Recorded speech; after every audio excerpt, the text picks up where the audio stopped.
Hello students, welcome to info Kannada. Karnataka ವಸತಿ ಶಿಕ್ಷಣ ಸಂಸ್ಥೆಗಳ ಸಂಘ KREIS ಅಂತ ಏನು ಹೇಳ್ತೀವಿ. ಈ ಒಂದು ವಸತಿ ಶಿಕ್ಷಣ ಸಂಸ್ಥೆಗಳಲ್ಲಿ 1045 ಶಿಕ್ಷಕರ ಹುದ್ದೆಗಳಿಗೆ ಅಧಿಸೂಚನೆ ಆಗಿದ್ದು ನಿಮಗೆಲ್ಲನೂ ಗೊತ್ತೇ ಇದೆ. HK ಮತ್ತು ನಾನ್ HK ಎರಡೂ ರೀಜನಲ್ಲಿ 1045 ಪೋಸ್ಟ್ಗಳನ್ನು ಬಿಡಲಾಗಿದೆ. ಕ್ರೈಸ್ ಅಂತ ಏನು ಹೇಳ್ತೀವಿ, ಮೊರಾರ್ಜಿ ದೇಸಾಯಿ ಆಗಿರ್ಬೋದು, ಕಿತ್ತೂರು ರಾಣಿ ಚೆನ್ನಮ್ಮ ಆಗಿರ್ಬೋದು, ಇಂದಿರಾ ಗಾಂಧಿ ಆಗಿರ್ಬೋದು, ಎಕ್ಸೆಟ್ರಾ 1045 ಶಿಕ್ಷಕರ ಹುದ್ದೆಗಳಿಗೆ ಅಧಿಸೂಚನೆ ಆಗಿದ್ದು, ಈ ಒಂದು ವಿಡಿಯೋದಲ್ಲಿ ನಾವು ಕ್ರೈಸ್ ಟೀಚರ್ ರಿಕ್ರೂಟ್ಮೆಂಟ್ಗೆ ಅಪ್ಲೈ ಮಾಡುವುದು ಹೇಗೆ ಅಂತ ಕಂಪ್ಲೀಟಾಗಿ ಅಪ್ಲಿಕೇಶನ್ ಪ್ರೊಸೆಸನ್ನು ಈ ಒಂದು ವಿಡಿಯೋದಲ್ಲಿ ನೋಡೋಣ.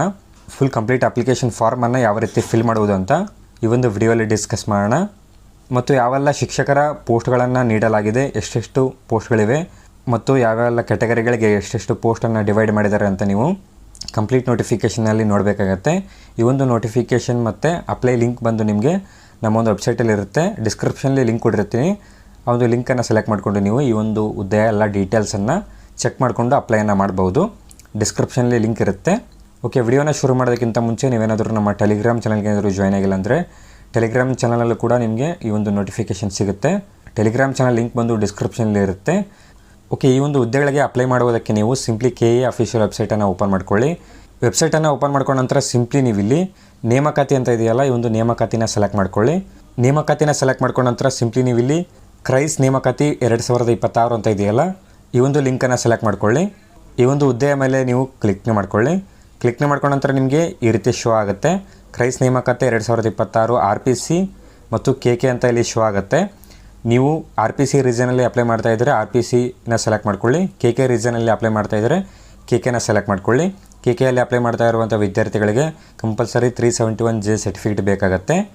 ಸೊ ನೋಡಿಕೊಂಡು ನೀವು ನಿಮ್ಮ ಒಂದು ರೀಜನನ್ನು ಸೆಲೆಕ್ಟ್ ಮಾಡ್ಕೊಳ್ಳಿ. ಯಾವೊಂದು ರೀಜನ್ಗಾಗಿ ಅಪ್ಲೈ ಮಾಡ್ಬೇಕು ಅಂದ್ಕೊಂಡಿದ್ದೀರಾ ಆ ಒಂದು ರೀಜನನ್ನು ನೀವು ಇಲ್ಲಿ ಸೆಲೆಕ್ಟ್ ಮಾಡ್ಕೊಳ್ಳಿ. ಓಕೆ, ಸೆಲೆಕ್ಟ್ ಮಾಡ್ಕೊಂಡ ನಂತರ ನಿಮಗೆ ಈ ರೀತಿ ಪೇಜ್ ಓಪನ್ ಆಗುತ್ತೆ. ಸಿಂಪ್ಲಿ ಇಲ್ಲಿ ಮೊದಲನೇದಾಗಿ ನೇಮಕಾತಿ ಆನ್ಲೈನ್ ಅರ್ಜಿ ಲಿಂಕ್ ಅಂತ ಇದೆಯಲ್ಲ, ಈ ಒಂದು ಲಿಂಕನ್ನು ನೀವು ಸೆಲೆಕ್ಟ್ ಮಾಡ್ಕೊಳ್ಳಿ. ಅಪ್ಲೈ ಮಾಡೋದಕ್ಕೆ ನೀವು ಈ ಒಂದು ಲಿಂಕನ್ನು ಸೆಲೆಕ್ಟ್ ಮಾಡಬೇಕಾಗತ್ತೆ. ಓಕೆ, ಸೆಲೆಕ್ಟ್ ಮಾಡ್ಕೊಂಡ ನಂತರ ನಿಮಗೆ ಈ ರೀತಿ ರಿಜಿಸ್ಟ್ರೇಷನ್ ಪೋರ್ಟಲ್ ಬಂದು ಓಪನ್ ಆಗುತ್ತೆ. ಮೊದಲು ನೀವು ಇಲ್ಲಿ ರಿಜಿಸ್ಟರ್ ಆಗಬೇಕಾಗತ್ತೆ. ಅಥವಾ ನೀವು ಮೊದಲನೇ ಬಾರಿ ಈ ಒಂದು ಹುದ್ದೆಗಳಿಗೆ ಅಪ್ಲೈ ಮಾಡ್ತಾ ಇದ್ದರೆ ನೀವು ಇಲ್ಲಿ ಸಿಂಪ್ಲಿ ರಿಜಿಸ್ಟರ್ ಆಗಬೇಕಾಗತ್ತೆ. ರಿಜಿಸ್ಟರ್ ವಾಯಾ ಡಿಜಿಲಾಕರ್ ಅಂತ ಇದೆಯಲ್ಲ, ಈ ಒಂದು ಆಪ್ಷನನ್ನು ಕ್ಲಿಕ್ನ ಮಾಡಿಕೊಂಡು ನೀವು ರಿಜಿಸ್ಟ್ರೇಷನ್ ಪ್ರೊಸೆಸನ್ನು ಕಂಪ್ಲೀಟ್ ಮಾಡ್ಕೊಳ್ಳಿ. ಸಿಂಪ್ಲಿ ಇಲ್ಲಿ ಡಿಜಿಲಾಕರ್ ಮೂಲಕ ನೋಂದಾಯಿಸಿ ಅಂತ ಇದೆಯಲ್ಲ, ಈ ಒಂದು ಆಪ್ಷನನ್ನು ಸೆಲೆಕ್ಟ್ ಮಾಡ್ಕೊಳ್ಳಿ. ಸೆಲೆಕ್ಟ್ ಮಾಡ್ಕೊಂಡ ನಂತರ ನಿಮಗೆ ಆಧಾರ್ ಕಾರ್ಡ್ ನಂಬರ್ ಎಂಟರ್ ಮಾಡಲಿಕ್ಕೆ ಕೇಳುತ್ತೆ. ನಿಮ್ಮ ಒಂದು ಆಧಾರ್ ಕಾರ್ಡ್ ನಂಬರನ್ನು ಫಿಲ್ ಮಾಡ್ಕೊಳ್ಳಿ. ಆಧಾರ್ ಕಾರ್ಡ್ ನಂಬರ್ ಫಿಲ್ ಮಾಡ್ಕೊಂಡ ನಂತರ ಸಿಂಪ್ಲಿ ಇಲ್ಲಿ ಕ್ಯಾಪ್ಚಾ ಶೋ ಆಗಿರುತ್ತೆ. ಈ ಒಂದು ಕ್ಯಾಪ್ಚಾನ ಫಿಲ್ ಮಾಡ್ಕೊಳ್ಳಿ. ಕ್ಯಾಪ್ಚಾನ ಫಿಲ್ ಮಾಡಿಕೊಂಡು ಸಿಂಪ್ಲಿ ನೆಕ್ಸ್ಟ್ ಅಂತ ಇದೆಯಲ್ಲ, ಈ ಒಂದು ನೆಕ್ಸ್ಟ್ ಮೇಲೆ ನೀವು ಕ್ಲಿಕ್ನ ಮಾಡ್ಕೊಳ್ಳಿ. ಓಕೆ, ನೆಕ್ಸ್ಟ್ ಮೇಲೆ ಕ್ಲಿಕ್ನ ಮಾಡ್ಕೊಂಡ ನಂತರ ನಿಮ್ಮ ಒಂದು ಆಧಾರ್ ಕಾರ್ಡ್ಗೆ ಲಿಂಕ್ ಇರುವಂಥ ಮೊಬೈಲ್ ನಂಬರ್ಗೆ OTP ಬರುತ್ತೆ. ಆ ಒಂದು ಬಂದಿರುವಂಥ OTPಯನ್ನು ನೀವು ಇಲ್ಲಿ ಫಿಲ್ ಮಾಡ್ಕೊಳ್ಳಿ. ಸಿಂಪ್ಲಿ ಇಲ್ಲಿ ಎಂಟರ್ OTP ಅಂತ ಇದೆಯಲ್ಲ, ಇಲ್ಲಿ OTPಯನ್ನು ಫಿಲ್ ಮಾಡ್ಕೊಳ್ಳಿ. ಓಕೆ, OTPಯನ್ನು ಫಿಲ್ ಮಾಡ್ಕೊಂಡ ನಂತರ ಕೆಳಗಡೆ ಕಂಟಿನ್ಯೂ ಅಂತ ಇದೆಯಲ್ಲ, ಈ ಒಂದು ಕಂಟಿನ್ಯೂ ಮೇಲೆ ನೀವು ಕ್ಲಿಕ್ನ ಮಾಡ್ಕೊಳ್ಳಿ. ಓಕೆ, ಕಂಟಿನ್ಯೂ ಮೇಲೆ ಕ್ಲಿಕ್ನ ಮಾಡ್ಕೊಂಡ ನಂತರ ನಿಮ್ಮ ಡಿಜಿಲಾಕರ್ ಇದ್ದರೆ ನಿಮಗೆ ನಿಮ್ಮ ಡಿಜಿಲಾಕರ್ ಡೀಟೇಲ್ಸ್ ಇಲ್ಲಿ ಶೋ ಆಗುತ್ತೆ. ಒಂದು ವೇಳೆ ನಿಮ್ಮ ಡಿಜಿಲಾಕರ್ ಇಲ್ಲ ಅಂತಂದರೆ ನಿಮಗೆ ಡಿಜಿಲಾಕರ್ ಕ್ರಿಯೇಟ್ ಮಾಡೋಕ್ಕೆ ಕೇಳುತ್ತೆ. ಆಲ್ರೆಡಿ ನೀವು ಡಿಜಿಲಾಕರನ್ನು ಕ್ರಿಯೇಟ್ ಮಾಡಿದರೆ ಈ ರೀತಿ ನಿಮಗೆ ಎಲ್ಲ ಡೀಟೇಲ್ಸ್ ಇಲ್ಲಿ ಶೋ ಆಗುತ್ತೆ. ಸೊ ನೀವು ಇಲ್ಲಿ ನೋಡ್ಬೋದು ಎಲ್ಲ ಡೀಟೇಲ್ಸ್ ಇಲ್ಲಿ ಶೋ ಆಗ್ತಾ ಇದೆ. ಸೊ ನೀವು ಇಲ್ಲಿ ಕೆಳಗಡೆ ಸ್ಕ್ರಾಲ್ ಮಾಡ್ಕೊಳ್ಳಿ. ಕೆಳಗಡೆ ಸ್ಕ್ರಾಲ್ ಮಾಡ್ಕೊಂಡ ನಂತರ ಸಿಂಪ್ಲಿ ಇಲ್ಲಿ ಕಂಟಿನ್ಯೂ ಅಂತ ಇದೆಯಲ್ಲ, ಈ ಒಂದು ಕಂಟಿನ್ಯೂ ಮೇಲೆ ನೀವು ಕ್ಲಿಕ್ನ ಮಾಡ್ಕೊಳ್ಳಿ. ಆಲ್ರೆಡಿ ಡಿಜಿಲಾಕರ್ ಇರುವಂಥ ವಿದ್ಯಾರ್ಥಿಗಳಿಗೆ ಈ ರೀತಿ ಶೋ ಆಗುತ್ತೆ. ಓಕೆ, ಕಂಟಿನ್ಯೂ ಮೇಲೆ ಕ್ಲಿಕ್ನ ಮಾಡ್ಕೊಂಡ ನಂತರ ರಿಜಿಸ್ಟ್ರೇಷನ್ ಫಾರಮ್ ಬಂದು ಓಪನ್ ಆಗುತ್ತೆ. ನೀವಿಲ್ಲಿ ನಿಮ್ಮ ಒಂದು ರಿಜಿಸ್ಟ್ರೇಷನನ್ನು ಕಂಪ್ಲೀಟ್ ಮಾಡಬೇಕಾಗತ್ತೆ. ಸಿಂಪ್ಲಿ ಇಲ್ಲಿ ಮೊದಲನೇದಾಗಿ ನಿಮ್ಮ ಒಂದು ನೇಮ್ ಆಗಿರ್ಬೋದು, ಡೇಟ್ ಆಫ್ ಬರ್ತ್ ಆಗಿರ್ಬೋದು, ಜೆಂಡರ್ ಆಗಿರ್ಬೋದು ಆಟೋಮೆಟಿಕ್ಕಾಗಿ ಫೆಚ್ ಆಗಿರುತ್ತೆ. ನೀವು ಏನೋ ಎಂಟರ್ ಮಾಡ್ಕೊಳ್ಳೋ ಅವಶ್ಯಕತೆ ಇಲ್ಲ. ಸಿಂಪ್ಲಿ ಕೆಳಗಡೆ ಎಂಟರ್ ಮೊಬೈಲ್ ನಂಬರ್ ಅಂತ ಇದೆಯಲ್ಲ, ನೀವಿಲ್ಲಿ ಮೊಬೈಲ್ ನಂಬರನ್ನ ಫಿಲ್ ಮಾಡ್ಕೊಳ್ಳಿ. ನಿಮ್ಮೊಂದು ಮೊಬೈಲ್ ನಂಬರನ್ನ ಫಿಲ್ ಮಾಡ್ಕೊಳ್ಳಿ. ಮೊಬೈಲ್ ನಂಬರನ್ನ ಫಿಲ್ ಮಾಡ್ಕೊಂಡ ನಂತರ ಸಿಂಪ್ಲಿ ಕೆಳಗಡೆ ಸೆಂಡ್ OTP ಅಂತ ಇದೆಯಲ್ಲ, ಈ ಒಂದು ಸೆಂಡ್ OTP ಮೇಲೆ ನೀವು ಕ್ಲಿಕ್ನ ಮಾಡ್ಕೊಳ್ಳಿ. ಓಕೆ, ಸೆಂಡ್ OTP ಮೇಲೆ ಕ್ಲಿಕ್ನ ಮಾಡ್ಕೊಂಡ ನಂತರ ನಿಮ್ಮೊಂದು ಮೊಬೈಲ್ ನಂಬರ್ಗೆ OTP ಬರುತ್ತೆ. ಆ ಒಂದು OTPಯನ್ನು ನೀವಿಲ್ಲಿ ಎಂಟರ್ OTP ಅಂತ ಇದೆಯಲ್ಲ, OTPನ ಎಂಟರ್ ಮಾಡ್ಕೊಳ್ಳಿ. OTPನ ಎಂಟರ್ ಮಾಡಿಕೊಂಡು ಕೆಳಗಡೆ ವೆರಿಫೈ OTP ಅಂತ ಇದೆಯಲ್ಲ, ಸಿಂಪ್ಲಿ ಈ ಒಂದು ವೆರಿಫೈ OTP ಮೇಲೆ ನೀವು ಕ್ಲಿಕ್ನ ಮಾಡ್ಕೊಳ್ಳಿ. ಓಕೆ, ವೆರಿಫೈ OTP ಮೇಲೆ ಕ್ಲಿಕ್ನ ಮಾಡ್ಕೊಂಡ ನಂತರ ನಿಮ್ಮ ಒಂದು ಮೊಬೈಲ್ ನಂಬರ್ ಒಂದು ವೆರಿಫೈ ಆಗುತ್ತೆ. ಅದಾದ ನಂತರ ಕೆಳಗಡೆ ನಿಮಗೆ ಯೂಸರ್ ನೇಮ್ ಅಂತ ಇದೆಯಲ್ಲ, ಯೂಸರ್ ನೇಮನ್ನು ನೀವು ಸೆಟ್ ಮಾಡಬೇಕಾಗತ್ತೆ. ನೆನಪಿರಲಿ, ಯೂಸರ್ ನೇಮ್ ನೀವು ನಿಮ್ಮ ಒಂದು ಯೂಸರ್ ನೇಮನ್ನು ಕೇರ್ಫುಲ್ಲಾಗಿ ಫಿಲ್ ಮಾಡ್ಕೊಳ್ಳಿ. ಇದೇ ಒಂದು ಯೂಸರ್ ನೇಮ್ ನೀವು ಲಾಗಿನ್ ಆಗೋದಕ್ಕೆ ಯೂಸ್ ಮಾಡಬೇಕಾಗತ್ತೆ. ಯೂಸರ್ ನೇಮಲ್ಲಿ ನಿಮ್ಮ ಒಂದು ನೇಮನ್ನು ನೀವು ಸೆಟ್ ಮಾಡ್ಕೊಳ್ಳಿ. ನೆನಪಿರುವಂಥ ಯೂಸರ್ ನೇಮನ್ನು ಸೆಟ್ ಮಾಡ್ಕೊಳ್ಳಿ. ಅದಾದ ನಂತರ ಇಮೇಲ್ ಅಂತ ಇದೆಯಲ್ಲ, ನಿಮ್ಮ ಒಂದು ಇಮೇಲನ್ನು ಫಿಲ್ ಮಾಡ್ಕೊಳ್ಳಿ. ಇಮೇಲನ್ನು ಫಿಲ್ ಮಾಡಿದ ನಂತರ ನಿಮ್ಮ ಒಂದು ಯೂಸರ್ ನೇಮ್ ನಿಮ್ಮ ಒಂದು ಇಮೇಲ್ಗೆ ಬರುತ್ತೆ. ನೀವು ಅಲ್ಲಿಯೇ ನೋಡಿ ನೀವು ಲಾಗಿನ್ ಆಗ್ಬೋದು. ಸೊ ಕೇರ್ಫುಲ್ಲಾಗಿ ಇಮೇಲನ್ನು ಎಂಟರ್ ಮಾಡ್ಕೊಳ್ಳಿ. ಓಕೆ, ಇಮೇಲನ್ನು ಎಂಟರ್ ಮಾಡ್ಕೊಂಡ ನಂತರ ಕೆಳಗಡೆ ಪಾಸ್ವರ್ಡ್ ಅಂತ ಇದೆಯಲ್ಲ, ನೀವು ಲಾಗಿನ್ ಆಗೋದಕ್ಕೆ ಪಾಸ್ವರ್ಡನ್ನು ಸೆಟ್ ಮಾಡ್ಕೊಳ್ಳಿ. ಸಿಂಪ್ಲಿ ಇಲ್ಲಿ ಸ್ಟ್ರಾಂಗ್ ಆಗಿರುವಂಥ ಪಾಸ್ವರ್ಡನ್ನು ಸೆಟ್ ಮಾಡ್ಕೊಳ್ಳಿ ಮತ್ತು ಕನ್ಫರ್ಮ್ ಪಾಸ್ವರ್ಡ್ ಅಂತ ಇದೆಯಲ್ಲ, ಮತ್ತೆ ನೀವು ಸೇಮ್ ಪಾಸ್ವರ್ಡನ್ನು ಸೆಟ್ ಮಾಡ್ಕೊಳ್ಳಿ. ಫಿಲ್ ಮಾಡ್ಕೊಂಡ ನಂತರ ಸಿಂಪ್ಲಿ ಕೆಳಗಡೆ ಡಿಕ್ಲರೇಷನ್ ಇರುತ್ತೆ, ಒಂದು ಡಿಕ್ಲರೇಷನನ್ನು ಸೆಲೆಕ್ಟ್ ಮಾಡ್ಕೊಳ್ಳಿ. ಡಿಕ್ಲರೇಷನನ್ನು ಸೆಲೆಕ್ಟ್ ಮಾಡ್ಕೊಂಡ ನಂತರ ಕೆಳಗಡೆ ನಿಮಗೆ ಕಂಪ್ಲೀಟ್ ರಿಜಿಸ್ಟ್ರೇಷನ್ ಅಂತ ಇದೆಯಲ್ಲ, ಈ ಒಂದು ಕಂಪ್ಲೀಟ್ ರಿಜಿಸ್ಟ್ರೇಷನ್ ಮೇಲೆ ನೀವು ಕ್ಲಿಕ್ನ ಮಾಡ್ಕೊಳ್ಳಿ. ಸಿಂಪ್ಲಿ ಒಂದು ಕಂಪ್ಲೀಟ್ ರಿಜಿಸ್ಟ್ರೇಷನ್ ಮೇಲೆ ನೀವು ಕ್ಲಿಕ್ನ ಮಾಡ್ಕೊಳ್ಳಿ. ಓಕೆ, ಕಂಪ್ಲೀಟ್ ರಿಜಿಸ್ಟ್ರೇಷನ್ ಮೇಲೆ ಕ್ಲಿಕ್ನ ಮಾಡ್ಕೊಂಡ ನಂತರ ನಿಮ್ಮ ಒಂದು ರಿಜಿಸ್ಟ್ರೇಷನ್ ಪ್ರೊಸೆಸ್ ಬಂದು ಕಂಪ್ಲೀಟ್ ಆಗುತ್ತೆ. ನೀವು ಎಂಟರ್ ಮಾಡಿರುವಂಥ ಇಮೇಲ್ಗೆ ನಿಮ್ಮ ಒಂದು ಅಪ್ಲಿಕೇಶನ್ ಐ ಡಿ ಆಗಿರ್ಬೋದು, ಯೂಸರ್ ನೇಮ್ ಆಗಿರ್ಬೋದು, ಎಲ್ಲ ಡೀಟೇಲ್ಸ್ ನೀವು ಎಂಟರ್ ಮಾಡಿರುವಂಥ ಇಮೇಲ್ಗೆ ರಿಸೀವ್ ಆಗುತ್ತೆ. ನೋಡ್ಬೋದು, ಈ ರೀತಿ ನಿಮ್ಮ ಒಂದು ಡೀಟೇಲ್ಸ್ ಇಲ್ಲಿ ಶೋ ಆಗ್ತಾ ಇದೆ. ಇಮೇಲ್ಗೆ ರಿಸೀವ್ ಆಗಿರುತ್ತೆ, ನೀವು ಮರೆತೋದ್ರೂ ಕೂಡ ಇಲ್ಲಿ ನೋಡಿಕೊಂಡು ಲಾಗಿನ್ ಆಗ್ಬೋದು. ಸೊ ನೀವು ಮತ್ತೆ ಲಾಗಿನ್ ಪೇಜ್ಗೆ ಓಪನ್ ಆಗ್ತೀರಾ. ಲಾಗಿನ್ ಆಗಿ ಅಪ್ಲೈ ಮಾಡೋದಕ್ಕೆ ನೀವು ಇಲ್ಲಿ ಸಿಂಪ್ಲಿ ಯೂಸರ್ ನೇಮ್ ಅಂತ ಇದೆಯಲ್ಲ, ನೀವು ಸೆಟ್ ಮಾಡಿರುವಂಥ ಯೂಸರ್ ನೇಮನ್ನು ಫಿಲ್ ಮಾಡ್ಕೊಳ್ಳಿ. ಸಿಂಪ್ಲಿ ಇಲ್ಲಿ ಯೂಸರ್ ನೇಮ್ ಫೀಲ್ಡಲ್ಲಿ ನೀವು ಸೆಟ್ ಮಾಡಿರುವಂಥ ಯೂಸರ್ ನೇಮನ್ನು ಫಿಲ್ ಮಾಡ್ಕೊಳ್ಳಿ. ಯೂಸರ್ ನೇಮನ್ನು ಫಿಲ್ ಮಾಡ್ಕೊಂಡ ನಂತರ ಕೆಳಗಡೆ ಗೆಟ್ ಒ ಟಿ ಪಿ ಅಂತ ಇದೆಯಲ್ಲ, ಈ ಒಂದು ಗೆಟ್ ಒ ಟಿ ಪಿ ಮೇಲೆ ನೀವು ಕ್ಲಿಕ್ನ ಮಾಡ್ಕೊಳ್ಳಿ. Okay, get O T P ಮೇಲೆ ಕ್ಲಿಕ್ನ ಮಾಡ್ಕೊಂಡ ನಂತರ ನಿಮಗೆ ಇಲ್ಲಿ 3 ಆಪ್ಷನ್ಸ್ ಇರುತ್ತೆ. ನೀವು ವಾಟ್ಸಪ್ ಮೂಲಕನೂ ಕೂಡ ಒ ಟಿ ಪಿನ ರಿಸೀವ್ ಮಾಡಿಕೊಂಡು ಎಂಟರ್ ಮಾಡ್ಬೋದು, ಹಾಗೂ ಇಮೇಲ್ ಮೂಲಕನೂ ಒ ಟಿ ಪಿನ ಎಂಟರ್ ಮಾಡ್ಬೋದು, ಮತ್ತು SMS ಮೂಲಕನೂ ಕೂಡ ಒ ಟಿ ಪಿಯನ್ನು ನೀವು ಎಂಟರ್ ಮಾಡ್ಬೋದು. ಯಾವೊಂದು ಒ ಟಿ ಪಿನ ನೀವು ರಿಸೀವ್ ಮಾಡ್ಕೊಳ್ತೀರ ಆ ಒಂದು ಆಪ್ಷನನ್ನು ಈ ರೀತಿ ಸೆಲೆಕ್ಟ್ ಮಾಡ್ಕೊಳ್ಳಿ. ಸೆಲೆಕ್ಟ್ ಮಾಡ್ಕೊಂಡ ನಂತರ ಕೆಳಗಡೆ ಸೆಂಡ್ ಒ ಟಿ ಪಿ ಅಂತ ಇದೆಯಲ್ಲ, ಈ ಒಂದು ಸೆಂಡ್ ಒ ಟಿ ಪಿ ಮೇಲೆ ನೀವು ಕ್ಲಿಕ್ನ ಮಾಡ್ಕೊಳ್ಳಿ. ಕ್ಲಿಕ್ನ ಮಾಡ್ಕೊಂಡ ನಂತರ ನೀವು ಮೇಲ್ಗಡೆ ಯಾವುದನ್ನು ಆಪ್ಷನನ್ನು ಸೆಲೆಕ್ಟ್ ಮಾಡಿರ್ತೀರಲ್ಲ ಆ ಒಂದು ಆಪ್ಷನ್ ಮೂಲಕ ಇಲ್ಲಿ ಒ ಟಿ ಪಿ ಬರುತ್ತೆ. ಸಿಂಪ್ಲಿ ನಾನು ಮೊಬೈಲ್ ನಂಬರ್ನ ಸೆಲೆಕ್ಟ್ ಮಾಡಿರೋದ್ರಿಂದ ನನ್ನ ಒಂದು ಮೊಬೈಲ್ ನಂಬರ್ಗೆ ಇಲ್ಲಿ ಒ ಟಿ ಪಿ ರಿಸೀವ್ ಆಗಿರುತ್ತೆ. ಸೊ ಮೊಬೈಲ್ ನಂಬರ್ಗೆ ಬಂದಿರುವಂಥ ಒ ಟಿ ಪಿಯನ್ನು ನೀವು ಇಲ್ಲಿ ಫಿಲ್ ಮಾಡ್ಕೊಳ್ಳಿ. ಓಕೆ, ಒ ಟಿ ಪಿಯನ್ನು ಎಂಟರ್ ಮಾಡ್ಕೊಂಡ ನಂತರ ಕೆಳಗಡೆ ಪಾಸ್ವರ್ಡ್ ಅಂತ ಇದೆಯಲ್ಲ, ನೀವು ಸೆಟ್ ಮಾಡಿರುವಂಥ ಪಾಸ್ವರ್ಡನ್ನು ಫಿಲ್ ಮಾಡ್ಕೊಳ್ಳಿ. ಈ ಒಂದು ಫೀಲ್ಡಲ್ಲಿ ನೀವು ಸೆಟ್ ಮಾಡಿರುವಂಥ ಪಾಸ್ವರ್ಡನ್ನು ಫಿಲ್ ಮಾಡ್ಕೊಳ್ಳಿ. ಓಕೆ, ಪಾಸ್ವರ್ಡನ್ನು ಫಿಲ್ ಮಾಡ್ಕೊಂಡ ನಂತರ ಕೆಳಗಡೆ ಸಿಂಪ್ಲಿ ಒಂದು ಕ್ವಶನ್ಗೆ ಆನ್ಸರ್ನ ಎಂಟರ್ ಮಾಡ್ಕೊಳ್ಳಿ. ಎಂಟರ್ ಮಾಡ್ಕೊಂಡ ನಂತರ ಸಿಂಪ್ಲಿ ಕೆಳಗಡೆ ಸೈನ್ ಇನ್ ಅಂತ ಇದೆಯಲ್ಲ, ಈ ಒಂದು ಸೈನ್ ಇನ್ ಮೇಲೆ ನೀವು ಕ್ಲಿಕ್ನ ಮಾಡ್ಕೊಳ್ಳಿ. ಓಕೆ, ಸೈನ್ ಇನ್ ಮೇಲೆ ಕ್ಲಿಕ್ನ ಮಾಡ್ಕೊಂಡ ನಂತರ ನಿಮ್ಮ ಒಂದು ಐ ಡಿ ಬಂದು ಲಾಗಿನ್ ಆಗುತ್ತೆ. ಡ್ಯಾಶ್ ಬೋರ್ಡ್ ಇಲ್ಲಿ ಓಪನ್ ಆಗುತ್ತೆ. ಓಕೆ, ಅಪ್ಲೈ ಮಾಡೋದಕ್ಕೆ ನೀವು ಸಿಂಪ್ಲಿ ಮೇಲ್ಗಡೆ 3 ಲೈನ್ಸ್ ಕಾಣ್ತಾ ಇದೆಯಲ್ಲ, ಈ ಒಂದು 3 ಲೈನ್ಸ್ ಮೇಲೆ ಕ್ಲಿಕ್ನ ಮಾಡ್ಕೊಳ್ಳಿ. ಕ್ಲಿಕ್ನ ಮಾಡ್ಕೊಂಡ ನಂತರ ನಿಮಗೆ ಇಲ್ಲಿ ಪ್ರೊಫೈಲ್ ಅಂತ ಶೋ ಆಗಿರುತ್ತೆ. ಈ ಒಂದು ಪ್ರೊಫೈಲನ್ನು ಸೆಲೆಕ್ಟ್ ಮಾಡ್ಕೊಳ್ಳಿ. ಕೇರ್ಫುಲ್ಲಾಗಿ ನೋಡ್ಕೊಳ್ಳಿ. ಇಲ್ಲಿ ನೀವು ಪ್ರೊಫೈಲನ್ನು ಸೆಲೆಕ್ಟ್ ಮಾಡ್ಕೊಳ್ಳಿ. ಪ್ರೊಫೈಲನ್ನು ಸೆಲೆಕ್ಟ್ ಮಾಡ್ಕೊಂಡ ನಂತರ ನಿಮಗೆ ಇಲ್ಲಿ ಅಪ್ಲಿಕೇಶನ್ ಫಾರ್ಮ್ ಬಂದು ಓಪನ್ ಆಗುತ್ತೆ. ನೀವಿಲ್ಲಿ ನೋಡ್ಬೋದು ಕ್ಯಾಂಡಿಡೇಟ್ ಪ್ರೊಫೈಲ್ ಅಂತ ಇದೆಯಲ್ಲ, ನಿಮ್ಮ ಬೇಸಿಕ್ ಡೀಟೇಲ್ಸ್ ಇಲ್ಲಿ ಶೋ ಆಗಿರುತ್ತೆ. ಸೊ ನೀವು ಇಲ್ಲಿ ಕೆಳಗಡೆ ಸ್ಕ್ರೋಲ್ ಮಾಡ್ಕೊಳ್ಳಿ. ಆ್ಯಂಡ್ ಕೆಲವೊಂದು ಡೀಟೇಲ್ಸನ್ನು ನೀವು ಮ್ಯಾನ್ಯಲಾಗಿ ಫಿಲ್ ಮಾಡಬೇಕಾಗತ್ತೆ. ಫಾದರ್ ನೇಮ್ ಅಂತ ಇದೆ, ಫಾದರ್ ನೇಮನ್ನು ಫಿಲ್ ಮಾಡ್ಕೊಳ್ಳಿ. ಹಾಗೂ ಮದರ್ ನೇಮ್ ಅಂತ ಇದೆ, ಮದರ್ ನೇಮನ್ನು ಫಿಲ್ ಮಾಡ್ಕೊಳ್ಳಿ. ಅದಾದ ನಂತರ ನೇಟಿವ್ ಸ್ಟೇಟ್ ಅಂತ ಇದೆಯಲ್ಲ, ನಿಮ್ಮ ಒಂದು ಸ್ಟೇಟನ್ನು ನೀವು ಸೆಲೆಕ್ಟ್ ಮಾಡ್ಕೊಳ್ಳಿ. ಅದಾದ ನಂತರ ಡಿಸ್ಟ್ರಿಕ್ಟ್ ಅಂತ ಇದೆಯಲ್ಲ, ಡಿಸ್ಟ್ರಿಕ್ಟನ್ನು ಸೆಲೆಕ್ಟ್ ಮಾಡ್ಕೊಳ್ಳಿ. ಅದಾದ ನಂತರ ತಾಲೂಕು ಅಂತ ಇದೆಯಲ್ಲ, ತಾಲೂಕನ್ನು ಸೆಲೆಕ್ಟ್ ಮಾಡ್ಕೊಳ್ಳಿ. ಓಕೆ, ಸೆಲೆಕ್ಟ್ ಮಾಡ್ಕೊಂಡ ನಂತರ ಅಡ್ರೆಸ್ ಮತ್ತು ಪಿನ್ ಕೋಡಲ್ಲಿ ಆಟೋಮೆಟಿಕ್ಕಾಗಿ ಫೆಚ್ ಆಗಿರುತ್ತೆ. ಅದಾದ ನಂತರ as the candidate studied in Kannada medium from 1st to 10th ಅಂತ ಕೇಳಿದರೆ, ನೀವೇನಾದರೂ 1ನೇ ತರಗತಿಯಿಂದ 10ನೇ ತರಗತಿವರೆಗೂ ಕನ್ನಡ ಮೀಡಿಯಮಲ್ಲಿ ಸ್ಟಡಿ ಮಾಡಿದರೆ ನೀವಿಲ್ಲಿ ಎಸ್ಸನ್ನು ಸೆಲೆಕ್ಟ್ ಮಾಡ್ಕೊಳ್ಳಿ ಅಥವಾ ನೋವನ್ನು ಸೆಲೆಕ್ಟ್ ಮಾಡ್ಕೊಳ್ಳಿ. ಅದಾದ ನಂತರ ಮ್ಯಾರಿಡ್ ಅಂತ ಕೇಳಿದರೆ, ಮ್ಯಾರಿಡ್ ಆಗಿದ್ದರೆ ಇಲ್ಲಿ ಎಸ್ಸನ್ನು ಸೆಲೆಕ್ಟ್ ಮಾಡ್ಕೊಳ್ಳಿ ಅಥವಾ ನೋವನ್ನು ಸೆಲೆಕ್ಟ್ ಮಾಡ್ಕೊಳ್ಳಿ. ಅದಾದ ನಂತರ ಅಲ್ಟರ್ನೇಟ್ ಇಮೇಲ್ ಐ ಡಿ ಅಂತ ಕೇಳಿದರೆ ನಿಮ್ಮ ಒಂದು ಅಲ್ಟರ್ನೇಟ್ ಇಮೇಲ್ ಐ ಡಿಯನ್ನು ಫಿಲ್ ಮಾಡ್ಕೊಳ್ಳಿ. ಮ್ಯಾಂಡೇಟರಿ ಇದೆ, ನೀವು ಕಂಪಲ್ಸರಿ ಫಿಲ್ ಮಾಡ್ಕೊಳ್ಳಿ. ಅದಾದ ನಂತರ ಅಲ್ಟರ್ನೇಟಿವ್ ಕಾಂಟ್ಯಾಕ್ಟ್ ನಂಬರ್ ಅಂತ ಇದೆ, ನೀವು ಅಲ್ಟರ್ನೇಟಿವ್ ಕಾಂಟ್ಯಾಕ್ಟ್ ನಂಬರನ್ನು ಫಿಲ್ ಮಾಡಬೇಕಾಗತ್ತೆ. ಅದಾದ ನಂತರ 8 ಸೆಂಟಿಮೀಟರ್ ಮತ್ತು ವೆಯ್ಟ್ ಇದೆ, ಇಲ್ಲಿ ನಿಮ್ಮ ಒಂದು ಹೈಟನ್ನು ಫಿಲ್ ಮಾಡ್ಕೊಳ್ಳಿ. ನಿಮ್ಮ ಒಂದು 8 ಸೆಂಟಿಮೀಟರನ್ನು ನೀವು ಇಲ್ಲಿ ಫಿಲ್ ಮಾಡ್ಕೊಳ್ಳಿ. ಅದಾದ ನಂತರ ವೆಯ್ಟ್ ಅಂತ ಇದೆಯಲ್ಲ, ಇಲ್ಲಿ ನಿಮ್ಮ ಒಂದು ವೆಯ್ಟನ್ನು ಫಿಲ್ ಮಾಡ್ಕೊಳ್ಳಿ. ಎಷ್ಟು ಕೆ ಜಿ ಇದ್ದರೆ ಆ ಒಂದು ಕೆ ಜಿಯನ್ನು ನೀವು ಇಲ್ಲಿ ಫಿಲ್ ಮಾಡ್ಕೊಳ್ಳಿ. ಓಕೆ, ಅದಾದ ನಂತರ ಇಂಪಾರ್ಟೆಂಟಾಗಿ I've taken compulsory Kannada examination conducted by KEA ಅಥವಾ KPSC ಅಂತ ಕೇಳಿದರೆ, KEA ಅಥವಾ KPSC ನಡೆಸಿರುವಂಥ ಕಡ್ಡಾಯ ಕನ್ನಡ ಎಕ್ಸಾಮಲ್ಲಿ ನೀವೇನಾದರೂ ಹಿಂದೆ ಪಾಸ್ ಆಗಿದ್ದರೆ, ಕಂಡಕ್ಟ್ ಮಾಡಿದರೆ ನೀವು ಇಲ್ಲಿ ಎಸ್ಸನ್ನು ಸೆಲೆಕ್ಟ್ ಮಾಡ್ಕೊಳ್ಳಿ ಅಥವಾ ನೀವು ನೋವನ್ನು ಸೆಲೆಕ್ಟ್ ಮಾಡ್ಕೊಳ್ಳಿ. ನೀವೇನಾದರೂ ಹಿಂದೆ ಕಡ್ಡಾಯ ಕನ್ನಡ ಎಕ್ಸಾಮನ್ನು ಅಟೆಂಡ್ ಮಾಡಿ ಪಾಸ್ ಆಗಿದ್ದರೆ ನೀವಿಲ್ಲಿ ಎಸ್ಸನ್ನು ಸೆಲೆಕ್ಟ್ ಮಾಡ್ಕೊಳ್ಳಿ ಅಥವಾ ನೋವನ್ನು ಸೆಲೆಕ್ಟ್ ಮಾಡ್ಕೊಳ್ಳಿ. ಓಕೆ, ಎಲ್ಲ ಡೀಟೇಲ್ಸನ್ನು ಎಂಟರ್ ಮಾಡ್ಕೊಂಡ ನಂತರ ಸಿಂಪ್ಲಿ ಕೆಳಗಡೆ ಸೇವ್ ಆ್ಯಂಡ್ ನೆಕ್ಸ್ಟ್ ಅಂತ ಇದೆಯಲ್ಲ, ಈ ಒಂದು ಸೇವ್ ಆ್ಯಂಡ್ ನೆಕ್ಸ್ಟ್ ಮೇಲೆ ನೀವು ಕ್ಲಿಕ್ನ ಮಾಡ್ಕೊಳ್ಳಿ. ಓಕೆ, ಸೇವ್ ಆ್ಯಂಡ್ ನೆಕ್ಸ್ಟ್ ಮೇಲೆ ಕ್ಲಿಕ್ನ ಮಾಡ್ಕೊಂಡ ನಂತರ ಸೆಕೆಂಡ್ ಸ್ಟೆಪ್ ಬಂದು ಓಪನ್ ಆಗುತ್ತೆ.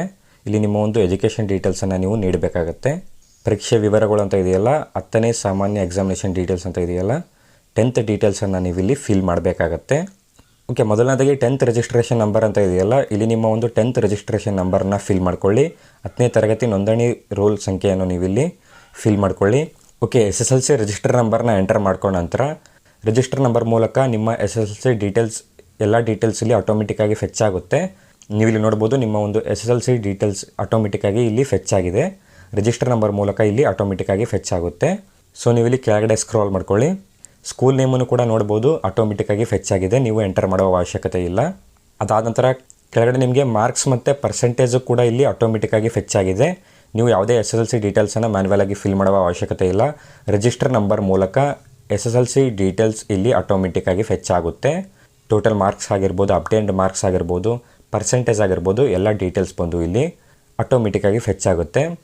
ಅದಾದ ನಂತರ ಸೇವ್ ಆ್ಯಂಡ್ ನೆಕ್ಸ್ಟ್ ಅಂತ ಇದೆಯಲ್ಲ, ಸಿಂಪ್ಲಿ ಈ ಒಂದು ಸೇವ್ ಆ್ಯಂಡ್ ನೆಕ್ಸ್ಟ್ ಮೇಲೆ ನೀವು ಕ್ಲಿಕ್ನ ಮಾಡ್ಕೊಳ್ಳಿ. ಓಕೆ, ಸೇವ್ ಆ್ಯಂಡ್ ನೆಕ್ಸ್ಟ್ ಮೇಲೆ ಕ್ಲಿಕ್ನ ಮಾಡ್ಕೊಂಡ ನಂತರ ನೆಕ್ಸ್ಟ್ ನಿಮಗೆ PUC ಡೀಟೇಲ್ಸನ್ನು ಎಂಟರ್ ಮಾಡಲಿಕ್ಕೆ ಕೇಳುತ್ತೆ. PUC ಎಕ್ಸಾಮಿನೇಷನ್ ಡೀಟೇಲ್ಸ್ ಅಂತ ಇದೆಯಲ್ಲ. Okay, have you completed 12th PUC ಅಂತ ಕೇಳಿದ್ದಾರೆ. ಸೊ ನೀವಿಲ್ಲಿ ಎಸ್ಸನ್ನು ಸೆಲೆಕ್ಟ್ ಮಾಡಬೇಕಾಗತ್ತೆ. ಸೊ ನೀವಿಲ್ಲಿ ಹ್ಯಾವ್ ಯು ಕಂಪ್ಲೀಟೆಡ್ 12th PUCಯಲ್ಲಿ ಎಸ್ಸನ್ನು ಸೆಲೆಕ್ಟ್ ಮಾಡ್ಕೊಳ್ಳಿ. ಎಸ್ಸನ್ನು ಸೆಲೆಕ್ಟ್ ಮಾಡ್ಕೊಂಡ ನಂತರ PUC ನೋಂದಣಿ ಸಂಖ್ಯೆ ಅಂತ ಇದೆಯಲ್ಲ, register number, second PUC register ನಂಬರ್ನ ನೀವು ಇಲ್ಲಿ ಫಿಲ್ ಮಾಡ್ಕೊಳ್ಳಿ. ಈ ಒಂದು ಫೀಲ್ಡಲ್ಲಿ ಸೆಕೆಂಡ್ PUC ರಿಜಿಸ್ಟರ್ ನಂಬರ್ನ ನೀವು ಫಿಲ್ ಮಾಡ್ಕೊಳ್ಳಿ. ಓಕೆ, ರಿಜಿಸ್ಟರ್ ನಂಬರ್ನ ಎಂಟರ್ ಮಾಡ್ಕೊಂಡ ನಂತರ ಇಯರ್ ಆಫ್ ಪಾಸಿಂಗ್ ಅಂತ ಇದೆಯಲ್ಲ, ಇಯರ್ ಆಫ್ ಪಾಸಿಂಗನ್ನು ಎಂಟರ್ ಮಾಡ್ಕೊಳ್ಳಿ. ಅದಾದ ನಂತರ ಮಂತ್ ಅಂತ ಇದೆಯಲ್ಲ, ಪಾಸ್ ಆಗಿರುವಂಥ ಮಂತನ್ನು ಸೆಲೆಕ್ಟ್ ಮಾಡ್ಕೊಳ್ಳಿ. ಸೆಲೆಕ್ಟ್ ಮಾಡ್ಕೊಂಡ ನಂತರ ಬೋರ್ಡ್ ಅಂತ ಇದೆಯಲ್ಲ, PUC ಬೋರ್ಡನ್ನು ಫಿಲ್ ಮಾಡ್ಕೊಳ್ಳಿ. Department of pre university education ಅಂತ ನೀವಿಲ್ಲಿ ಫಿಲ್ ಮಾಡ್ಕೊಳ್ಳಿ. ಅದಾದ ನಂತರ ನೇಮ್ ಆ್ಯಸ್ ಇನ್ PUC ಅಂತ ಕೇಳಿದಾರಲ್ಲ, PUC ಮಾರ್ಕ್ಸ್ಗಳಲ್ಲಿ ಇರುವಾಗ ನಿಮ್ಮ ಒಂದು ನೇಮನ್ನು ಫಿಲ್ ಮಾಡ್ಕೊಳ್ಳಿ. ಅದಾದ ನಂತರ ಕಾಲೇಜ್ ನೇಮ್ ಅಂತ ಇದೆಯಲ್ಲ, ಕಾಲೇಜ್ ನೇಮನ್ನು ಫಿಲ್ ಮಾಡ್ಕೊಳ್ಳಿ. ಅದಾದ ನಂತರ ಮಾರ್ಕ್ಸ್ ಅಂತ ಇದೆಯಲ್ಲ, ಟೋಟಲ್ ಮಾರ್ಕ್ಸ್ ಅಂತ ಇದೆಯಲ್ಲ, ಟೋಟಲ್ ಮಾರ್ಕ್ಸನ್ನು ಫಿಲ್ ಮಾಡ್ಕೊಳ್ಳಿ. ಅಪ್ಡೇಟ್ ಮಾರ್ಕ್ಸ್ ಅಂತ ಇದೆಯಲ್ಲ, ಅಪ್ಡೇಟ್ ಮಾರ್ಕ್ಸನ್ನು ಫಿಲ್ ಮಾಡ್ಕೊಳ್ಳಿ. ಪಡೆದಿರುವಂಥ ಅಂಕಗಳನ್ನು ಫಿಲ್ ಮಾಡ್ಕೊಳ್ಳಿ. ಓಕೆ, ಮಾರ್ಕ್ಸನ್ನು ಎಂಟರ್ ಮಾಡ್ಕೊಂಡ ನಂತರ ಪರ್ಸೆಂಟೇಜ್ ಬಂದು ಆಟೋಮೆಟಿಕ್ಕಾಗಿ ಫಿಲ್ ಆಗುತ್ತೆ. ನಿಮ್ಮ ಮಾರ್ಕ್ಸ್ ಮೂಲಕ ಇಲ್ಲಿ ಪರ್ಸೆಂಟೇಜ್ ಬಂದು ಆಟೋಮೆಟಿಕ್ಕಾಗಿ ಫಿಲ್ ಆಗುತ್ತೆ. ಅದಾದ ನಂತರ ಕೆಳಗಡೆ ಸ್ಟ್ರೀಮ್ ಅಂತ ಇದೆಯಲ್ಲ, ನೀವು ಯಾವೊಂದು ಕೋರ್ಸನ್ನು ತೊಗೊಂಡಿದ್ದೀರಾ ಆ ಒಂದು ಕೋರ್ಸನ್ನು ನೀವು ಇಲ್ಲಿ ಸೆಲೆಕ್ಟ್ ಮಾಡ್ಕೊಳ್ಳಿ. ಸೈನ್ಸ್ ಇದ್ದರೆ ಸೈನ್ಸ್ನ ಸೆಲೆಕ್ಟ್ ಮಾಡ್ಕೊಳ್ಳಿ. ಆರ್ಟ್ಸ್ ಕಾಮರ್ಸ್ ಇದ್ದರೆ ಕಾಮರ್ಸ್ ಆರ್ಟ್ಸನ್ನು ಸೆಲೆಕ್ಟ್ ಮಾಡ್ಕೊಳ್ಳಿ. ನಿಮ್ಮ ಒಂದು ಸ್ಟ್ರೀಮನ್ನು ನೀವು ಇಲ್ಲಿ ಸೆಲೆಕ್ಟ್ ಮಾಡ್ಕೊಳ್ಳಿ. ಓಕೆ, PUC ಡೀಟೇಲ್ಸನ್ನು ಫಿಲ್ ಮಾಡ್ಕೊಂಡ ನಂತರ ಸಿಂಪ್ಲಿ ಮತ್ತೆ ನೀವು ಕೆಳಗಡೆ ಸೇವ್ ಆ್ಯಂಡ್ ನೆಕ್ಸ್ಟ್ ಅಂತ ಇದೆಯಲ್ಲ, ಈ ಒಂದು ಸೇವ್ ಆ್ಯಂಡ್ ನೆಕ್ಸ್ಟ್ ಮೇಲೆ ನೀವು ಕ್ಲಿಕ್ನ ಮಾಡ್ಕೊಳ್ಳಿ. ಓಕೆ, ಕ್ಲಿಕ್ನ ಮಾಡ್ಕೊಂಡ ನಂತರ 4th ಸ್ಟೆಪ್ಪಲ್ಲಿ ರಿಸರ್ವೇಷನ್ ಡೀಟೇಲ್ಸ್ ಅಂತ ಇದೆಯಲ್ಲ, ಇಲ್ಲಿ ಮೊದಲನೇದಾಗಿ ನಿಮಗೆ are you claiming for category reservation other than GM ಅಂತ ಕೇಳಿದಾರಲ್ಲ, ನೀವು ಜನರಲ್ ಮೆರಿಟ್ ಬಿಟ್ಟು ಬೇರೆ ಒಂದು ಕ್ಯಾಟಗರಿಯ ರಿಸರ್ವೇಷನನ್ನು ಕ್ಲೈಮ್ ಮಾಡ್ತಾ ಇದ್ದೀರಾ ಅಂತ ಕೇಳಿದರೆ, ನೀವು ಜನರಲ್ ಮೆರಿಟ್ ವಿದ್ಯಾರ್ಥಿ ಆಗಿದ್ದರೆ ನೀವು ಇಲ್ಲಿ ನೋವನ್ನು ಸೆಲೆಕ್ಟ್ ಮಾಡ್ಕೊಳ್ಳಿ, ಪರವಾಗಿಲ್ಲ. ನೀವೇನಾದರೂ ಬೇರೆ ಒಂದು ಕ್ಯಾಟಗರಿ ವಿದ್ಯಾರ್ಥಿ ಆಗಿದ್ದರೆ ನೀವು ಇಲ್ಲಿ ಎಸ್ಸನ್ನು ಸೆಲೆಕ್ಟ್ ಮಾಡಬೇಕಾಗತ್ತೆ. GM ಬಿಟ್ಟು ಬೇರೆ ಕ್ಯಾಟಗರಿ ವಿದ್ಯಾರ್ಥಿ ಆಗಿದ್ದರೆ ನೀವು ಇಲ್ಲಿ ಎಸ್ಸನ್ನು ಸೆಲೆಕ್ಟ್ ಮಾಡ್ಕೊಳ್ಳಿ. ಓಕೆ, ಎಸ್ಸನ್ನು ಸೆಲೆಕ್ಟ್ ಮಾಡ್ಕೊಂಡ ನಂತರ ನಿಮಗೆ ಸೈಡಲ್ಲಿ ಎಂಟರ್ ಕ್ಯಾಟಗರಿ RD ನಂಬರ್ ಅಂತ ಇದೆಯಲ್ಲ, ನಿಮ್ಮ ಒಂದು ಕ್ಯಾಸ್ಟ್ ಸರ್ಟಿಫಿಕೇಟ್ RD ನಂಬರ್ನ ನೀವು ಇಲ್ಲಿ ಫಿಲ್ ಮಾಡಬೇಕಾಗತ್ತೆ. ಈ ಒಂದು ಫೀಲ್ಡಲ್ಲಿ ನಿಮ್ಮ ಒಂದು ಕ್ಯಾಸ್ಟ್ ಸರ್ಟಿಫಿಕೇಟ್ RD ನಂಬರ್ನ ಫಿಲ್ ಮಾಡ್ಕೊಳ್ಳಿ. ಓಕೆ, ಫಿಲ್ ಮಾಡ್ಕೊಂಡ ನಂತರ ನೀವು ಇಲ್ಲಿ ನೋಡ್ಬೋದು ಕೆಳಗಡೆ RD ನಂಬರಿಂದ ನಿಮ್ಮ ಒಂದು ಕ್ಯಾಸ್ಟ್ ನೇಮ್ ಇಲ್ಲಿ ಆಟೋಮೆಟಿಕ್ಕಾಗಿ ಫೆಚ್ ಆಗುತ್ತೆ. ಕ್ಯಾಟಗರಿ ಕ್ಯಾಸ್ಟ್ ನೇಮ್ ಇಲ್ಲಿ ಆಟೋಮೆಟಿಕ್ಕಾಗಿ RD ನಂಬರಿಂದ ಫೆಚ್ ಆಗುತ್ತೆ. ಓಕೆ, ಫೆಚ್ ಆದ ನಂತರ ಕೆಳಗಡೆ ಸ್ಕ್ರಾಲ್ ಮಾಡ್ಕೊಳ್ಳಿ. ನೀವು ಇಲ್ಲಿ ನೋಡ್ಬೋದು category RD service name match ಅಂತ ಇದೆಯಲ್ಲ, ಆ್ಯಕ್ಚುಯಲ್ ನೇಮ್ ಮತ್ತು ನೇಮ್ ಇಲ್ಲಿ ಆಟೋಮೆಟಿಕ್ಕಾಗಿ ಫೆಚ್ ಆಗಿದೆ. ಕನ್ನಡ ಆ್ಯಂಡ್ ಇಂಗ್ಲೀಷಲ್ಲಿ ನೇಮ್ ಬಂದು ಆಟೋಮೆಟಿಕ್ಕಾಗಿ ಫೆಚ್ ಆಗಿದೆ. ಇಲ್ಲಿ ಕೇರ್ಫುಲ್ಲಾಗಿ ನೋಡ್ಕೊಳ್ಳಿ. ಕನ್ಫರ್ಮ್ ಸರ್ಟಿಫಿಕೇಟ್ ನೇಮ್ ಅಂತ ಇದೆಯಲ್ಲ, ಇಲ್ಲಿ ನಿಮಗೆ ಪೆಂಡಿಂಗ್ ಅಂತ ಶೋ ಆಗಿರುತ್ತೆ. ನೀವು ಇಲ್ಲಿ ಇದನ್ನು ಕ್ಲಿಕ್ ಮಾಡಿಕೊಂಡು ಇಲ್ಲಿ ಸೇಮ್ ಅಂತ ಇದೆಯಲ್ಲ, ಸೇಮನ್ನು ಸೆಲೆಕ್ಟ್ ಮಾಡ್ಕೊಳ್ಳಿ. ನಿಮ್ಮ ಒಂದು ನೇಮ್ ಕನ್ನಡದಲ್ಲಿ ಇಂಗ್ಲೀಷಲ್ಲಿ ಎಕ್ಸಾಕ್ಟಾಗಿ ಮ್ಯಾಚ್ ಆಗಿದ್ದರೆ ನೀವು ಇಲ್ಲಿ ಸೇಮನ್ನು ಸೆಲೆಕ್ಟ್ ಮಾಡ್ಕೊಳ್ಳಿ. ಪೆಂಡಿಂಗ್ ಅಂತ ಶೋ ಆಗಿರುತ್ತೆ, ಇಲ್ಲಿ ನಿಮ್ಮ ಒಂದು ನೇಮ್ ಮ್ಯಾಚ್ ಆಗಿದ್ದರೆ ನೀವು ಇಲ್ಲಿ ಎಸ್ಸನ್ನು ಸೇಮನ್ನು ಸೆಲೆಕ್ಟ್ ಮಾಡ್ಕೊಳ್ಳಿ. ಅದಾದ ನಂತರ ಕೆಳಗಡೆ ನಿಮಗೆ ರಿಲಿಜಿಯನ್ ಅಂತ ಕೇಳಿದಾರಲ್ಲ, ಇಲ್ಲಿ ನಿಮ್ಮ ಒಂದು ರಿಲಿಜಿಯನ್ನ ಸೆಲೆಕ್ಟ್ ಮಾಡ್ಕೊಳ್ಳಿ.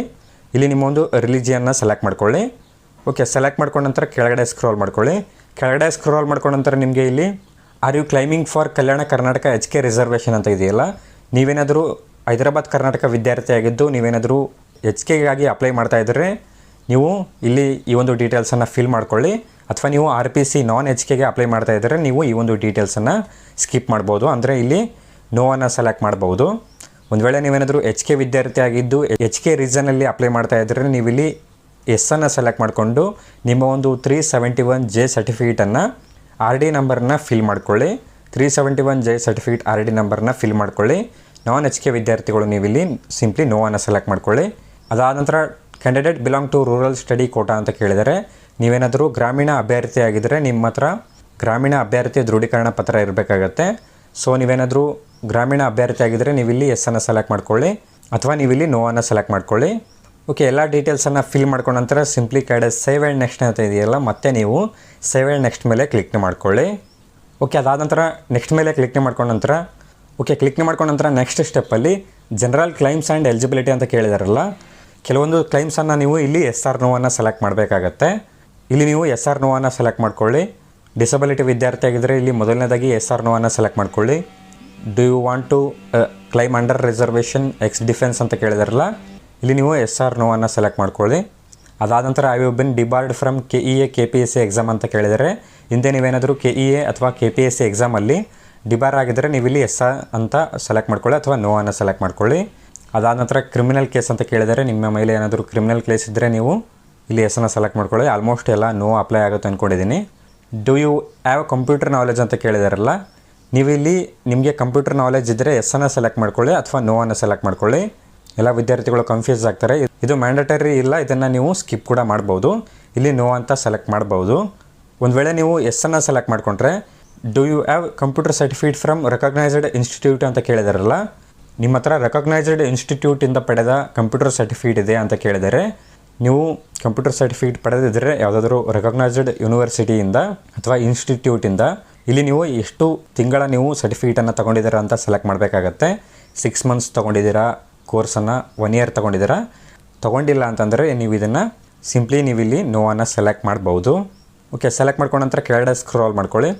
ಕೆಳಗಡೆ ಸ್ಕ್ರಾಲ್ ಮಾಡ್ಕೊಂಡ ನಂತರ ನಿಮಗೆ ಇಲ್ಲಿ ಏಜ್ ರಿಲ್ಯಾಕ್ಸೇಷನ್ ಡೀಟೇಲ್ಸ್ ಅಂತ ಇದೆಯಲ್ಲ, ನೀವೇನಾದರೂ ಏಜ್ ರಿಲ್ಯಾಕ್ಸೇಷನ್ ಬಯಸುವುದಾಗಿದ್ದರೆ ನೀವು ಇಲ್ಲಿ ಆ ಒಂದು ಡೀಟೇಲ್ಸನ್ನು ಫಿಲ್ ಮಾಡ್ಕೊಳ್ಳಿ, ಅಥವಾ ನೀವು ಇದನ್ನು ಕೂಡ ಸ್ಕಿಪ್ ಮಾಡ್ಬೋದು ನಿಮಗೇನಾದರೂ ಏಜ್ ರಿಲ್ಯಾಕ್ಸೇಷನ್ ಅಪ್ಲೈ ಆಗಲ್ಲ ಅಂತಂದರೆ.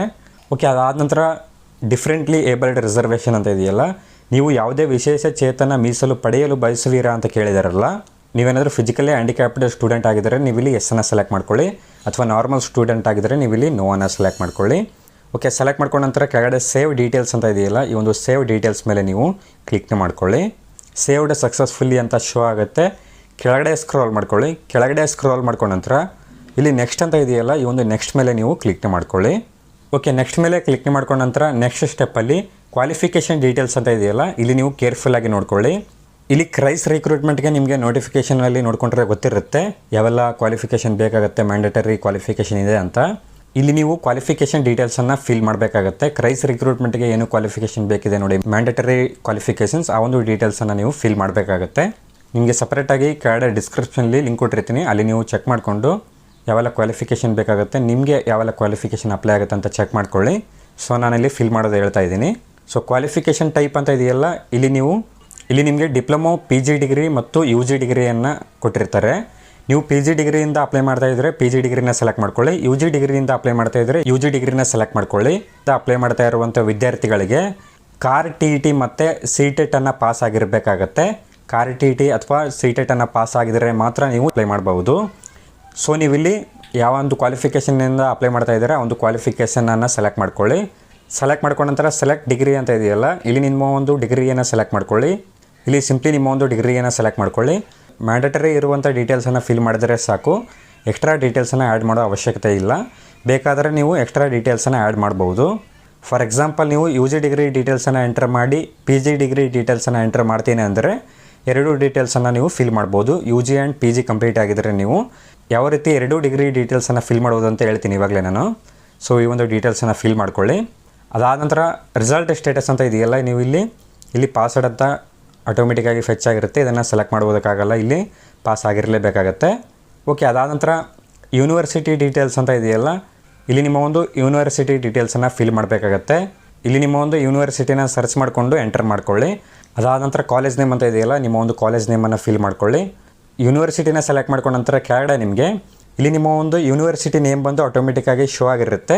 ಈ ಒಂದು ನೇಮನ್ನು ನೀವು ಸೆಲೆಕ್ಟ್ ಮಾಡ್ಕೊಳ್ಳಿ. ಅದಾದ ನಂತರ ರಿಜಿಸ್ಟರ್ ನಂಬರ್ ಅಂತ ಇದೆಯಲ್ಲ, ಸಿಂಪ್ಲಿ ನಿಮ್ಮ ಒಂದು ಡಿಗ್ರಿ ರಿಜಿಸ್ಟ್ರೇಷನ್ ನಂಬರ್ನ ನೀವು ಇಲ್ಲಿ ಫಿಲ್ ಮಾಡ್ಕೊಳ್ಳಿ. ಓಕೆ, ಅದಾದ ನಂತರ ರೆಕಗ್ನೈಸ್ಡ್ ಬೈ ಅಂತ ಇದೆಯಲ್ಲ, ಇಲ್ಲಿ ನೀವು ಗೌರ್ಮೆಂಟ್ ಆಫ್ ಕರ್ನಾಟಕನ CBSEನ ಆರ್ ಅದರ್ ಸ್ಟೇಟ್ ಬೋರ್ಡಿಂದ ನೀವೇನಾದರೂ ಡಿಗ್ರಿ ಕಂಪ್ಲೀಟ್ ಮಾಡಿದರೆ ನೀವಿಲ್ಲಿ ಆ ಒಂದು ಡೀಟೇಲ್ಸನ್ನು ಫಿಲ್ ಮಾಡ್ಕೊಳ್ಳಿ. ಅದಾದ ನಂತರ ಮಾರ್ಕ್ಸ್ ಅಂತ ಇದೆಯಲ್ಲ, ನೀವು ಪಡೆದಿರುವಂಥ ಮಾರ್ಕ್ಸನ್ನು ಫಿಲ್ ಮಾಡ್ಕೊಳ್ಳಿ. ಅದಾದ ನಂತರ ಟೋಟಲ್ ಮಾರ್ಕ್ಸ್ ಅಂತ ಇದೆಯಲ್ಲ, ಟೋಟಲ್ ಮಾರ್ಕ್ಸನ್ನು ಫಿಲ್ ಮಾಡ್ಕೊಳ್ಳಿ. CGPA ಇದ್ದರೆ CGPAನ ಫಿಲ್ ಮಾಡ್ಕೊಳ್ಳಿ. CGPA ಕನ್ವರ್ಟ್ ಮಾಡುವುದು ನೀವು ಗೂಗಲಲ್ಲಿ ಸರ್ಚ್ ಮಾಡಿದ್ರೆ ಗೊತ್ತಾಗುತ್ತೆ, ಈಸಿ ಇದೆ. ಅದಾದ ನಂತರ ಕೋರ್ಸ್ ಡ್ಯೂರೇಷನ್ ಅಂತ ಇದೆಯಲ್ಲ, ನಿಮ್ಮ ಒಂದು ಕೋರ್ಸ್ ಡ್ಯೂರೇಷನನ್ನು ಸೆಲೆಕ್ಟ್ ಮಾಡ್ಕೊಳ್ಳಿ. ಅದಾದ ನಂತರ ಇಯರ್ ಆಫ್ ಪಾಸಿಂಗ್ ಅಂತ ಇದೆಯಲ್ಲ, ನಿಮ್ಮ ಒಂದು ಪಾಸ್ ಆಗಿರುವಂಥ ಇಯರನ್ನು ನೀವು ಇಲ್ಲಿ ಸೆಲೆಕ್ಟ್ ಮಾಡ್ಕೊಳ್ಳಿ. ಓಕೆ, ನಂತರ ನಿಮಗೆ ಕೆಳಗಡೆ ಕೋರ್ಸ್ ಕಾಂಬಿನೇಷನ್ಸ್ ಅಂತ ಇದೆಯಲ್ಲ, ಇಲ್ಲಿ ನಿಮ್ಮ ಒಂದು ಕೋರ್ಸ್ ಕಾಂಬಿನೇಷನ್ಸನ್ನು ನೀವು ಫಿಲ್ ಮಾಡ್ಕೊಳ್ಳಿ. ಯಾವೊಂದು ಕೋರ್ಸ್ ಕಾಂಬಿನೇಷನ್ಸನ್ನು ನೀವು ತೊಗೊಂಡಿದ್ದೀರಾ ಆ ಒಂದು ಕೋರ್ಸನ್ನು ನೀವು ಇಲ್ಲಿ ಎಲ್ಲ ಸೆಲೆಕ್ಟ್ ಮಾಡ್ಕೊಳ್ಳಿ. ಎಲ್ಲ ಸಬ್ಜೆಕ್ಟ್ಗಳನ್ನು ನೀವು ಇಲ್ಲಿ ಸೆಲೆಕ್ಟ್ ಮಾಡ್ಕೊಳ್ಳಿ. ನೀವು ತೊಗೊಂಡಿರುವಂಥ ಸಬ್ಜೆಕ್ಟ್ಸ್ಗಳನ್ನು ನೀವು ಸೆಲೆಕ್ಟ್ ಮಾಡ್ಕೊಳ್ಳಿ. ಈ ರೀತಿ ಸೆಲೆಕ್ಟ್ ಮಾಡ್ಕೊಳ್ಳಿ. ಓಕೆ, ಇಲ್ಲಿ ಸಬ್ಜೆಕ್ಟನ್ನು ಸೆಲೆಕ್ಟ್ ಮಾಡುವಾಗ ನಿಮಗೆ ಕೆಳಗಡೆ CTET ಮತ್ತು CAR TET ಅಂತ ಕೇಳಿರ್ತಾರೆ. ಇಲ್ಲಿ ನೀವು CTETನ್ನು ಪಾಸ್ ಆಗಿದರೆ CTETನ್ನು ಸೆಲೆಕ್ಟ್ ಮಾಡ್ಕೊಳ್ಳಿ. CAR TETಯನ್ನು ಪಾಸ್ ಆಗಿದರೆ CAR TETನ ಸೆಲೆಕ್ಟ್ ಮಾಡ್ಕೊಳ್ಳಿ. ಎರಡೂ ಪಾಸ್ ಆಗಿದರೆ ಎರಡೂನ ನೀವು ಸೆಲೆಕ್ಟ್ ಮಾಡ್ಬೋದು. ಕಂಪಲ್ಸರಿ ನೀವು CAR TET ಅಥವಾ CTETನ್ನು ಪಾಸ್ ಆಗಿರಲೇಬೇಕಾಗತ್ತೆ. ಕೆಳಗಡೆ ನಿಮಗೆ ಸೇವ್ ಅಂತ ಇದೆಯಲ್ಲ, ಈ ಒಂದು ಸೇವ್ ಮೇಲೆ ನೀವು ಕ್ಲಿಕ್ ಮಾಡ್ಕೊಳ್ಳಿ. ಕ್ವಾಲಿಫಿಕೇಷನ್ ಸೇವ್ಡ್ ಸಕ್ಸಸ್ಫುಲಿ ಅಂತ ಶೋ ಆಗುತ್ತೆ. ನಾನು ಆಗಲೇ ಹೇಳಿದ್ನಲ್ಲ, ನೀವು ಡಿಗ್ರಿ ಕಂಪ್ಲೀಟ್ ಮಾಡಿ PG ಕಂಪ್ಲೀಟ್ ಮಾಡಿದರೆ ಎರಡೂ ಡೀಟೇಲ್ಸನ್ನು ಫಿಲ್ ಮಾಡ್ಬೋದು ಅಂತ. ಎರಡು ಕ್ವಾಲಿಫಿಕೇಷನ್ ಡೀಟೇಲ್ಸನ್ನು ಯಾವ ರೀತಿ ಫಿಲ್ ಮಾಡೋದು ಅಂದರೆ, ಸಿಂಪ್ಲಿ ಇಲ್ಲಿ ಮೇಲ್ಗಡೆ ನಿಮಗೆ ಆ್ಯಡ್ ಕ್ವಾಲಿಫಿಕೇಷನ್ ಅಂತ ಇರುತ್ತಲ್ಲ, ಈ ಒಂದು ಆ್ಯಡ್ ಕ್ವಾಲಿಫಿಕೇಷನ್ ಮೇಲೆ ಕ್ಲಿಕ್ನೆ ಮಾಡಿಕೊಂಡು ನೀವು UG ಡಿಗ್ರಿ ಮತ್ತು PG ಡಿಗ್ರಿ ಕಂಪ್ಲೀಟ್ ಮಾಡಿದರೆ, ಎರಡು ಕೋರ್ಸನ್ನು ಫುಲ್ ಕಂಪ್ಲೀಟ್ ಮಾಡಿದರೆ ನೀವು ಇಲ್ಲಿ ಆ್ಯಡ್ ಕ್ವಾಲಿಫಿಕೇಷನ್ ಮೇಲೆ ಕ್ಲಿಕ್ ಮಾಡಿಕೊಂಡು ಎರಡು ಡಿಗ್ರಿ ಡೀಟೇಲ್ಸನ್ನು ಫಿಲ್ ಮಾಡಬಹುದು. ಓಕೆ, ಎಲ್ಲ ಡೀಟೇಲ್ಸನ್ನು ಫಿಲ್ ಮಾಡ್ಕೊಂಡ ನಂತರ ಸಿಂಪ್ಲಿ ಕೆಳಗಡೆ ನೆಕ್ಸ್ಟ್ ಅಂತ ಇದೆಯಲ್ಲ, ಈ ಒಂದು ನೆಕ್ಸ್ಟ್ ಮೇಲೆ ನೀವು ಕ್ಲಿಕ್ ಮಾಡ್ಕೊಳ್ಳಿ. ಓಕೆ, ನೆಕ್ಸ್ಟ್ ಮೇಲೆ ಕ್ಲಿಕ್ ಮಾಡ್ಕೊಂಡ ನಂತರ ವರ್ಕ್ ಎಕ್ಸ್ಪೀರಿಯನ್ಸ್ ಅಂತ ಕೇಳ್ತಾರೆ. ನಿಮಗೇನಾದರೂ ವರ್ಕ್ ಎಕ್ಸ್ಪೀರಿಯನ್ಸ್ ಇದ್ದರೆ ನೀವು ಇಲ್ಲಿ ಡೀಟೇಲ್ಸನ್ನು ಫಿಲ್ ಮಾಡ್ಬೋದು, ಅಥವಾ ಈ ಒಂದು ಡೀಟೇಲ್ಸನ್ನು ನೀವು ಸ್ಕಿಪ್ ಮಾಡ್ಬೋದು. ಸಿಂಪ್ಲಿ ಕೆಳಗಡೆ ನೆಕ್ಸ್ಟ್ ಅಂತ ಇದೆಯಲ್ಲ, ಈ ಒಂದು ನೆಕ್ಸ್ಟ್ ಮೇಲೆ ನೀವು ಕ್ಲಿಕ್ ಮಾಡ್ಕೊಳ್ಳಿ. ಓಕೆ, ಕ್ಲಿಕ್ ಮಾಡ್ಕೊಂಡ ನಂತರ ನೆಕ್ಸ್ಟ್ ಸ್ಟೆಪ್ಪಲ್ಲಿ ಅಪ್ಲೋಡ್ ಡಾಕ್ಯುಮೆಂಟ್ಸ್ ಅಂತ ಇದೆಯಲ್ಲ, ಇಲ್ಲಿ ನಿಮ್ಮ ಒಂದು ಪಾಸ್ಪೋರ್ಟ್ ಸೈಜ್ ಫೋಟೋ ಮತ್ತು ಸಿಗ್ನೇಚರ್ನ ಅಪ್ಲೋಡ್ ಮಾಡುವ ಪ್ರೋಸೆಸ್ ಇರುತ್ತೆ. ಸಿಂಪ್ಲಿ ಇಲ್ಲಿ ಮೊದಲನೇದಾಗಿ ಪಾಸ್ಪೋರ್ಟ್ ಸೈಜ್ ಫೋಟೋ ಅಂತ ಇದೆಯಲ್ಲ, ರೀಸೆಂಟ್ ಫೋಟೋಗ್ರಾಫ್, ನಿಮ್ಮೊಂದು ರೀಸೆಂಟ್ ಪಾಸ್ಪೋರ್ಟ್ ಸೈಜ್ ಫೋಟೋನ ಅಪ್ಲೋಡ್ ಮಾಡ್ಕೊಳ್ಳಿ. ಸಿಂಪ್ಲಿ ಇಲ್ಲಿ ಚೂಸ್ ಫೈಲ್ ಮೇಲೆ ಕ್ಲಿಕ್ ಮಾಡಿಕೊಂಡು ನಿಮ್ಮೊಂದು ಫೋಟೋನ ಅಪ್ಲೋಡ್ ಮಾಡ್ಕೊಳ್ಳಿ. ಅದೇ ರೀತಿ ಇಲ್ಲಿ ಸಿಗ್ನೇಚರಲ್ಲೂ ಕೂಡ ಅಷ್ಟೇ, ಚೂಸ್ ಫೈಲ್ ಮೇಲೆ ಕ್ಲಿಕ್ ಮಾಡಿಕೊಂಡು ನಿಮ್ಮೊಂದು ಸಿಗ್ನೇಚರ್ನ ಅಪ್ಲೋಡ್ ಮಾಡ್ಕೊಳ್ಳಿ. ಪಾಸ್ಪೋರ್ಟ್ ಸೈಜ್ ಫೋಟೋ ಮತ್ತು ಸಿಗ್ನೇಚರ್ನ ಅಪ್ಲೋಡ್ ಮಾಡ್ಕೊಳ್ಳಿ. ಓಕೆ, ಅಪ್ಲೋಡ್ ಮಾಡ್ಕೊಂಡ ನಂತರ ಸಿಂಪ್ಲಿ ಕೆಳಗಡೆ ನಿಮಗೆ ಪ್ರಿವ್ಯೂ ಅಪ್ಲಿಕೇಶನ್ ಅಂತ ಇದೆಯಲ್ಲ, ಈ ಒಂದು ಪ್ರಿವ್ಯೂ ಅಪ್ಲಿಕೇಶನ್ ಮೇಲೆ ಕ್ಲಿಕ್ ಮಾಡಿಕೊಂಡು ನಿಮ್ಮ ಒಂದು ಅಪ್ಲಿಕೇಶನ್ ಪ್ರಿವ್ಯೂ ನೋಡ್ಬೋದು. ಯಾವ ರೀತಿ ಡೀಟೇಲ್ಸನ್ನು ಫಿಲ್ ಮಾಡಿದ್ದೀರಾ ಅಂತ ನೀವು ಪ್ರಿವ್ಯೂನ ಚೆಕ್ ಮಾಡ್ಕೊಳ್ಳಿ ಒಂದ್ಸರಿ. ಸುಮ್ಮನೆ ಬ್ಲೈಂಡಾಗಿ ನೀವು ಅಪ್ಲೈನ ಮಾಡಬೇಡಿ. ಒಂದ್ಸರಿ ಪ್ರಿವ್ಯೂ ನೋಡಿಕೊಂಡು ನೀವು ಎಲ್ಲ ಡೀಟೇಲ್ಸನ್ನು ಚೆಕ್ ಮಾಡ್ಕೊಳ್ಳಿ. ಓಕೆ, ಅಪ್ಲೋಡ್ ಮಾಡ್ಕೊಂಡ ನಂತರ ಕೆಳಗಡೆ ಸೇವ್ ಆ್ಯಂಡ್ ನೆಕ್ಸ್ಟ್ ಅಂತ ಇದೆಯಲ್ಲ, ಈ ಒಂದು ಸೇವ್ ಆ್ಯಂಡ್ ನೆಕ್ಸ್ಟ್ ಮೇಲೆ ನೀವು ಕ್ಲಿಕ್ ಮಾಡ್ಕೊಳ್ಳಿ. ಓಕೆ, ಕ್ಲಿಕ್ ಮಾಡ್ಕೊಂಡ ನಂತರ ನೆಕ್ಸ್ಟ್ ಸ್ಟೆಪ್ಪಲ್ಲಿ ಇಲ್ಲಿ ಡಿಕ್ಲರೇಷನ್ ಇರುತ್ತೆ. ಈ ರೀತಿ ಡಿಕ್ಲರೇಷನನ್ನು ನೀವು ಸೆಲೆಕ್ಟ್ ಮಾಡ್ಕೊಳ್ಳಿ. ಇಲ್ಲಿ ಕೆಳಗಡೆ ಸ್ಕ್ರೋಲ್ ಮಾಡಿಕೊಂಡು ಫೈನಲ್ ಸಬ್ಮಿಟ್ ಅಂತ ಇದೆಯಲ್ಲ, ಈ ಒಂದು ಫೈನಲ್ ಸಬ್ಮಿಟ್ ಮೇಲೆ ನೀವು ಕ್ಲಿಕ್ ಮಾಡ್ಕೊಳ್ಳಿ. ಸಿಂಪ್ಲಿ ಒಂದು ಫೈನಲ್ ಸಬ್ಮಿಟ್ ಮೇಲೆ ನೀವು ಕ್ಲಿಕ್ ಮಾಡ್ಕೊಳ್ಳಿ. Are you sure you want to final submit ಅಂತ ಕೇಳ್ತಾರೆ. ಒಂದು ಸರಿ ಫೈನಲ್ ಸಬ್ಮಿಟ್ ಮೇಲೆ ಕ್ಲಿಕ್ ಮಾಡಿಕೊಂಡ್ರೆ ನಿಮ್ಮ ಒಂದು ಅಪ್ಲಿಕೇಶನನ್ನು ಎಡಿಟ್ ಮಾಡುವುದಕ್ಕಾಗಲ್ಲ. ಸೊ ನೋಡಿಕೊಂಡು ನಿಮ್ಮ ಒಂದು ಡೀಟೇಲ್ಸನ್ನು ಚೆಕ್ ಮಾಡಿಕೊಂಡು ನೀವು ಫೈನಲ್ ಸಬ್ಮಿಟನ್ನು ಮಾಡ್ಕೊಳ್ಳಿ. ಸೊ ನೋಡಿಕೊಂಡು ನೀವು ಇಲ್ಲಿ ಡೀಟೇಲ್ಸನ್ನು ಚೆಕ್ ಮಾಡಿಕೊಂಡು ಓಕೆ ಮೇಲೆ ಕ್ಲಿಕ್ ಮಾಡ್ಕೊಳ್ಳಿ. ಸಿಂಪ್ಲಿ ಇಲ್ಲಿ ಓಕೆನ ಸೆಲೆಕ್ಟ್ ಮಾಡ್ಕೊಳ್ಳಿ. ನೆಕ್ಸ್ಟ್ ಸ್ಟೆಪ್ಪಲ್ಲಿ ಪೋಸ್ಟ್ ಸೆಲೆಕ್ಷನ್ ಅಂತ ಇದೆಯಲ್ಲ, ಇಲ್ಲಿ ನಿಮ್ಮ ಒಂದು ಪೋಸ್ಟನ್ನು ಸೆಲೆಕ್ಟ್ ಮಾಡಬೇಕಾಗತ್ತೆ. ನೀವು ಯಾವೊಂದು ಸಬ್ಜೆಕ್ಟ್ಗಾಗಿ ಅಪ್ಲೈಯನ್ನು ಮಾಡ್ತಾ ಇದ್ದೀರಾ ಆ ಒಂದು ಸಬ್ಜೆಕ್ಟನ್ನು ನೀವು ಇಲ್ಲಿ ಸೆಲೆಕ್ಟ್ ಮಾಡಬೇಕಾಗತ್ತೆ. ಈ ಒಂದು ಸ್ಟೆಪ್ ಇಂಪಾರ್ಟೆಂಟ್ ಆಗಿರುತ್ತೆ, ಕೇರ್ಫುಲ್ಲಾಗಿ ನೋಡ್ಕೊಳ್ಳಿ. ಸಿಂಪ್ಲಿ ನಿಮಗೆ ಇಲ್ಲಿ ನೀವು ಯಾವೊಂದು ಸಬ್ಜೆಕ್ಟ್ಗಾಗಿ ಎಲಿಜಿಬಲ್ ಇದ್ದೀರಾ ಆ ಒಂದು ಸಬ್ಜೆಕ್ಟ್ಗಳನ್ನು ನೀವು ಇಲ್ಲಿ ಸೆಲೆಕ್ಟ್ ಮಾಡ್ಕೊಳ್ಳಿ. ಓಕೆ, ಈ ರೀತಿ ನೀವು ಪೋಸ್ಟನ್ನು ಸೆಲೆಕ್ಟ್ ಮಾಡ್ಕೊಂಡ ನಂತರ ಒಂದಕ್ಕಿಂತ ಹೆಚ್ಚು ಪೋಸ್ಟ್ ಕೂಡ ನೀವು ಅಪ್ಲೈಯನ್ನು ಮಾಡಬಹುದು. ನೀವು ಎಲಿಜಿಬಲ್ ಇದ್ದರೆ ಒಂದಕ್ಕಿಂತ ಹೆಚ್ಚು ಪೋಸ್ಟನ್ನು ಕೂಡ ಅಪ್ಲೈಯನ್ನು ಮಾಡಬಹುದು. ಒಂದು ಪೋಸ್ಟ್ಗೆ ₹100 ಅಮೌಂಟ್ ಆ್ಯಡ್ ಆಗುತ್ತೆ. ಸೊ ನೀವು ಎಲಿಜಿಬಲ್ ಇದ್ದರೆ ಎರಡು ಪೋಸ್ಟ್ಗಳಿಗೂ ಕೂಡ ಅಪ್ಲೈಯನ್ನು ಮಾಡಬಹುದು. ಓಕೆ, ಸೆಲೆಕ್ಟ್ ಮಾಡ್ಕೊಂಡ ನಂತರ ಕೆಳಗಡೆ ಸ್ಕ್ರೋಲ್ ಮಾಡ್ಕೊಳ್ಳಿ. ಕೆಳಗಡೆ ಸ್ಕ್ರೋಲ್ ಮಾಡ್ಕೊಂಡ ನಂತರ ನೀವು ಇಲ್ಲಿ ನೋಡ್ಬೋದು ಅಮೌಂಟ್ ಇಲ್ಲಿ ಶೋ ಆಗಿರುತ್ತೆ. ಇಲ್ಲಿ 600 ಶೋ ಆಗ್ತಾ ಇದೆಯಲ್ಲ, ನಾನು ಇಲ್ಲಿ ಎರಡು ಪೋಸ್ಟನ್ನು ಸೆಲೆಕ್ಟ್ ಮಾಡಿದ್ದೀನಿ, ಅದಕ್ಕೋಸ್ಕರ ಇಲ್ಲಿ 600 ಶೋ ಆಗ್ತಾ ಇದೆ. ಅದಾದ ನಂತರ ಕೆಳಗಡೆ ಪ್ರೊಸೀಡ್ ಟು ಪೇ ಅಂತ ಇದೆಯಲ್ಲ, ಈ ಒಂದು ಪ್ರೊಸೀಡ್ ಟು ಪೇ ಮೇಲೆ ನೀವು ಕ್ಲಿಕ್ ಮಾಡ್ಕೊಳ್ಳಿ. ಓಕೆ, ಕ್ಲಿಕ್ ಮಾಡ್ಕೊಂಡ ನಂತರ ನಿಮಗೆ ಮತ್ತೆ ಪೇಮೆಂಟ್ ಚೆಕ್ಔಟ್ ಇಲ್ಲಿ ಓಪನ್ ಆಗುತ್ತೆ. ನೋಡ್ಬೋದು ನೀವು ಇಲ್ಲಿ ಸೆಲೆಕ್ಟೆಡ್ ಪೋಸ್ಟ್ ಅಂತ ಇದೆಯಲ್ಲ, ಎರಡು ಪೋಸ್ಟನ್ನು ನಾನು ಸೆಲೆಕ್ಟ್ ಮಾಡಿದ್ದೀನಿ. ಅದಾದ ನಂತರ ಸಿಂಪ್ಲಿ ಕೆಳಗಡೆ ಪೇ ನೌ ಅಂತ ಇದೆಯಲ್ಲ, ಈ ಒಂದು ಪೇ ನೌ ಮೇಲೆ ನೀವು ಕ್ಲಿಕ್ ಮಾಡ್ಕೊಳ್ಳಿ. ಕ್ಲಿಕ್ ಮಾಡ್ಕೊಂಡ ನಂತರ ನಿಮಗೆ ಪೇಮೆಂಟ್ ಆಪ್ಷನ್ ಇಲ್ಲಿ ಓಪನ್ ಆಗುತ್ತೆ. UPI ಆಪ್ಷನ್ನು ಕೂಡ ಇದೆ. ಗೂಗಲ್ ಪೇ, ಫೋನ್ಪೇ, ಪೇಟಿಎಮ್ ಯಾವುದಾದ್ರೂ ಒಂದು UPI ಆಪ್ಷನನ್ನು ಯೂಸ್ ಮಾಡಿಕೊಂಡು ನೀವು ನಿಮ್ಮ ಒಂದು ಪೇಮೆಂಟನ್ನು ಕಂಪ್ಲೀಟ್ ಮಾಡ್ಕೊಳ್ಳಿ. ಸಿಂಪ್ಲಿ ಇಲ್ಲಿ ಕೆಳಗಡೆ ಕಂಟಿನ್ಯೂ ಅಂತ ಇದೆಯಲ್ಲ, ಈ ಒಂದು ಕಂಟಿನ್ಯೂ ಮೇಲೆ ಕ್ಲಿಕ್ ಮಾಡಿಕೊಂಡು ನಿಮ್ಮ ಒಂದು ಅಪ್ಲಿಕೇಶನ್ ಫೀಯನ್ನು ಪೇ ಮಾಡ್ಕೊಳ್ಳಿ. ಅಪ್ಲಿಕೇಶನ್ ಫೀಯನ್ನು ಪೇ ಮಾಡಿದ ನಂತರ ನಿಮಗೆ ಅಪ್ಲಿಕೇಶನ್ ಪ್ರಿಂಟ್ ಬರುತ್ತೆ. ಆ ಒಂದು ಅಕ್ನಾಲಜ್ಮೆಂಟ್ ಪ್ರಿಂಟನ್ನು ನೀವು ಪ್ರಿಂಟ್ ತೊಗೊಳ್ಳಿ. ಸೊ PDF ಕೂಡ ಮೊಬೈಲಲ್ಲಿ ಸೇವ್ ಮಾಡ್ಕೊಳ್ಳಿ. ಅಲ್ಲಿಗೆ ನಿಮ್ಮ ಒಂದು ಅಪ್ಲಿಕೇಶನ್ ಪ್ರೋಸೆಸ್ ಬಂದು ಕಂಪ್ಲೀಟ್ ಆಗುತ್ತೆ. ಈ ರೀತಿ ನೀವು ಆರಾಮಾಗಿ ಕ್ರೈಸ್ ಅಪ್ಲಿಕೇಶನ್ ಪ್ರೋಸೆಸ್ಸನ್ನು ಕಂಪ್ಲೀಟ್ ಮಾಡಬಹುದು. ಓಕೆ, ಇಲ್ಲಿಗೆ ನಿಮ್ಮ ಒಂದು ಕ್ರೈಸ್ ರಿಕ್ರೂಟ್ಮೆಂಟ್ ಅಪ್ಲಿಕೇಶನ್ ಪ್ರೋಸೆಸ್ ಬಂದು ಕಂಪ್ಲೀಟ್ ಆಗುತ್ತೆ. ಈ ಒಂದು ವಿಡಿಯೋದ ಬಗ್ಗೆ ಅಪ್ಲಿಕೇಶನ್ ಪ್ರೋಸೆಸ್ ಬಗ್ಗೆ ಏನಾದರೂ ಡೌಟ್ಸ್ ಇದ್ದರೆ ಕೆಳಗಡೆ ಕಾಮೆಂಟ್ ಹಾಕಿ. ಈ ಒಂದು ವಿಡಿಯೋನ ನಾನು ಇಲ್ಲಿಗೆ ಕಂಪ್ಲೀಟ್ ಮಾಡ್ತಾ ಇದ್ದೀನಿ. ವಿಡಿಯೋ ಏನಾದರೂ ಇಷ್ಟ ಆದಲ್ಲಿ ವಿಡಿಯೋಗೊಂದು ಲೈಕ್ ಮಾಡಿ. ಚಾನಲ್ಗೆ ಏನಾದರೂ ಇನ್ನೂ ಸಬ್ಸ್ಕ್ರೈಬ್ ಆಗಿಲ್ಲ ಅಂದರೆ ಸಬ್ಸ್ಕ್ರೈಬ್ ಆಗಿ ಅಂತ ಹೇಳ್ತಾ ಮತ್ತೆ ಸಿಗೋಣ ಮುಂದಿನ ವಿಡಿಯೋಲ್ಲಿ.